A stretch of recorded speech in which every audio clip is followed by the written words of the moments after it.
on the continent to support good public policy. Please put your minds to this problem. It's alive today. My second example has to do with a very specific one in my country, the cleanup of the fuel subsidy regime in 2012 during my second stint as finance minister. Nigeria has a fiscally challenging fuel subsidy regime.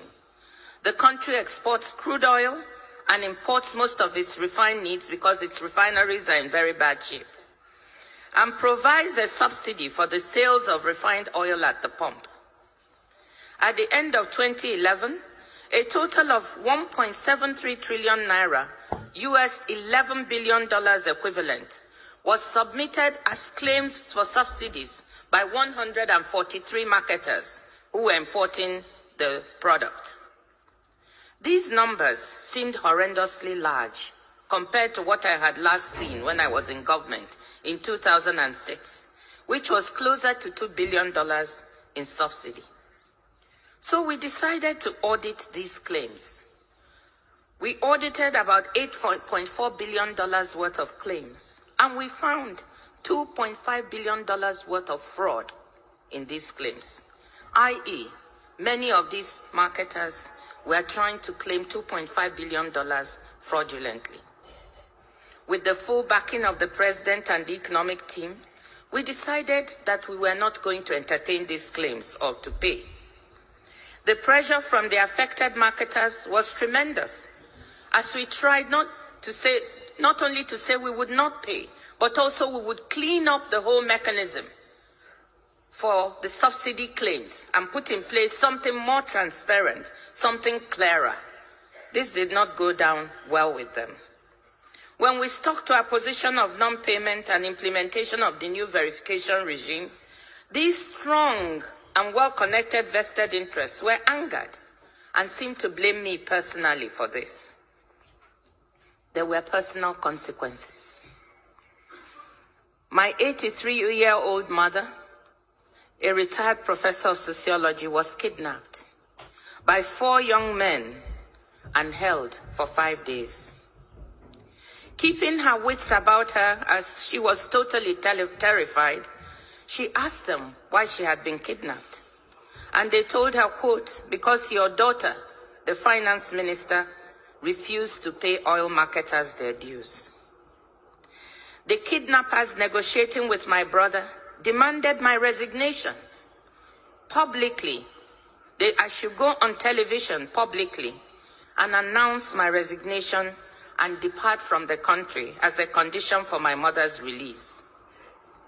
Needless to say, these were some of the worst days of my life.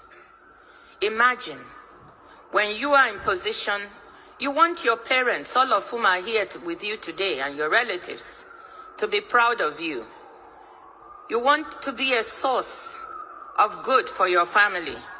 You can imagine how I felt sitting there and thinking, just because of trying to do something right, to implement a good bit of policy that was good for the country, this could lead to the taking of my mother's life.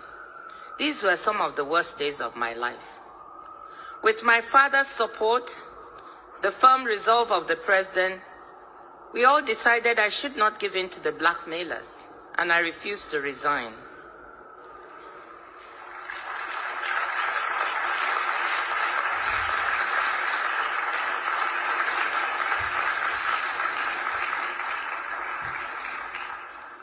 Following a manhunt, I'm sorry, I still feel emotional when I talk about it.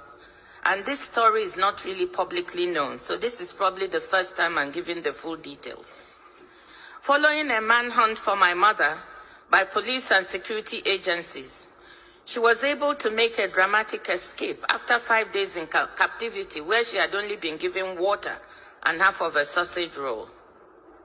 So here was a well-justified cleanup and reform of a policy, but implemented in a dangerous reform environment where the losers in the reform, well-entrenched vested interests, decided to fight back to derail implementation. The decision not to resign was a very difficult and risky one. As it turned out, it worked. But there are days I ask myself, on my down days, what if it hadn't? What if they had gone ahead and murdered my mother, as she overheard them planning to do, with one of their handlers on the phone? Could I have justified trading off firmness on policy and standing up to blackmailers, implementing a good piece of public policy for my mother's life? What decision would you have made? Faculty, what decision would you have made?